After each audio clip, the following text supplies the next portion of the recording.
আসুন আজ আমরা সবাই আমাদের মাকে অন্তত একবার বলি, মা আমি তোমাকে ভালোবাসি। মা কথাটি খুবই ছোট, কিন্তু এর গুরুত্ব অপরিসীম।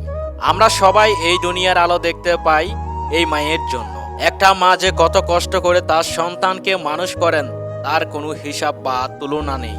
দীর্ঘ 9 মাস 10 দিন গর্ভ থেকে একটি সন্তান ভূমিষ্ঠ হয়। এই এতটা দিন একটা মা অনেক কষ্ট করে সে সন্তানকে পেটের মধ্যে লালন করে। এসব সব কিছু বুঝেছি যখন আমার স্ত্রী সন্তান গর্ভধারণ করেন। আমাদের কুল জুটে এলো একটা সন্তান, তাকে আমরা মানুষ করতে থাকলাম। ও সে কত কষ্ট সেটা শুধু বাবা মাই বুঝে। আজ যখন বাবা হয়েছি তখন বুঝতে পারি একটা মা অথবা একটা বাবা কতটা কষ্ট করে তার সন্তানকে মানুষ করে। এটা যতটা কষ্টর আবার ততটা আনন্দর। এখন আমার শেষ সন্তান হাটে দৌড়াই, আমি অফিসে আসলে ফোন করে আমার খবর নেই। আমার কোলে শুয়ে থাকে, আমার কাছে গল্প শুনে। আমি কয়েক বছর আগে একটা গল্প শুনেছিলাম এবং আরও শুনছিলাম সেটা সত্য ছিল। ঘটনাটি সম্ভবত মধ্যপ্রাচ্য কোনো এক দেশের। এক স্বামী হারা মহিলা তার সন্তানকে অনেক কষ্ট করে মানুষ করে। ছেলেটি দিনে দিনে বড় হয়, স্কুলে পড়ে, কলেজে পড়ে। এইভাবে সে একদিন অনেক বিদ্বান হয়। স্কুলে পড়া অবস্থায় মা প্রতিদিন তাকে নিয়ে স্কুলে দিয়ে আসতো। মহিলাটির একটি চোখ ছিল অন্ধ, সে এক চোখে দেখত। তো স্কুলের অন্যান্য ছাত্ররা সেই ছেলেটিকে তিরস্কার করত যে তার মা দেখতে অসুন্দর বলে, অন্ধ বলে। এর ফলে ছেলেটি খুব লজ্জা ফিল করত। মা যাতে স্কুলে না আসে ছেলেটি তাই চাইতো। ধীরে ধীরে মায়ের প্রতি ছেলেটির ঘৃণা জন্মাতে থাকে। কালে কালে তা প্রকট আকার ধারণ করে।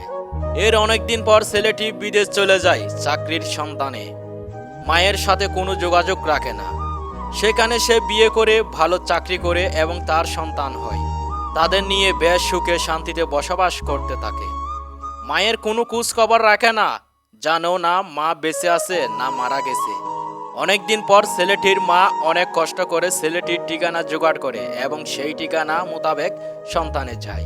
মহিলাটি ছেলের বাড়িতে যখন দরজা নক করে তখন তার নাতি নাতনি দরজা খুলে দেয় এবং হাসাহাসি করতে থাকে অন্ধ দেখে। এমন অবস্থায় ছেলেটি বাহিরে এসে তার মাকে তিরস্কার করে চলে যেতে বলে।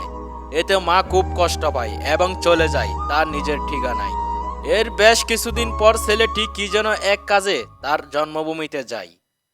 তখনই সেই এলাকার লোকজন তাকে বলে যে কিছুদিন আগে তোমার মা মারা গেছেন, তোমাকে একটা চিঠি লিখে গেছেন। সেই চিঠিটা ছেলেটির হাতে দিয়ে পড়ে আর অনুশোচনা করতে থাকে। চিঠিতে লেখা ছিল, খোকা আমি তোমার বাসায় গিয়েছিলাম, তুমি কেমন যেন সুখে আছো এটা দেখতে।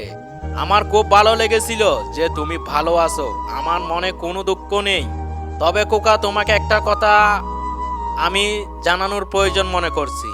খুব ছোটবেলায় একটা মারাত্মক দুর্ঘটনায় তুমি একটা চোখ হারিয়েছিলে। তোমার একটা চোখ নষ্ট হয়ে গিয়েছিল। আমি আমার একটা চোখ দিয়ে তোমাকে, আমার ভাবতে খুব ভালো লাগছে যে আমার একটা চোখ দিয়ে হলো তুমি এই সুন্দর পৃথিবীটা দেখছো, উপভোগ করছো। এটাই আমার আনন্দ।